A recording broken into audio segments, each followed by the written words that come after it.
সবার আগে বাংলাদেশ দুর্নীতিকে করবেন শেষ। সঠিকভাবে সুন্দর সমাজ গড়তে হলে দুর্নীতি চাঁদাবাজ বন্ধ করতে হবে। আইনি কাঠামোকে কঠোরভাবে শক্ত করতে হবে। আইনি কাঠামো শক্ত হলে সাধারণ জনগণ ভালোভাবে স্বস্তিতে চলাফেরা করতে পারবে। দুর্নীতিকে করবেন শেষ, গঠন করবেন সোনার বাংলাদেশ। এটাই প্রত্যাশা রইল আমাদের সবার, সাধারণ জনগণের। দুর্নীতিমুক্ত দেশ গড়ুন, সন্ত্রাসমুক্ত দেশ গড়ুন।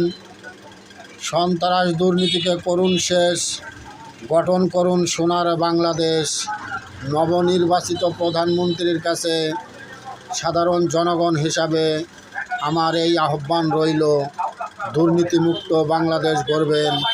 আসেন মিলেমিশে সবাই দেশ গড়ি, সোনার বাংলা তৈরি করি, দুর্নীতিমুক্ত সমাজ গড়ি, সন্ত্রাসমুক্ত সমাজ গড়ি, একসাথে দেশ গড়ি। সবার আগে বাংলাদেশ দুর্নীতিকে করবেন শেষ, চাঁদাবাজদের করবেন শেষ। তাহলেই হবে সুন্দর সোনার বাংলাদেশ। ধন্যবাদ সবাইকে। আমার ভিডিওটি ভালো লাগলে সাবস্ক্রাইব ও শেয়ার করিবেন।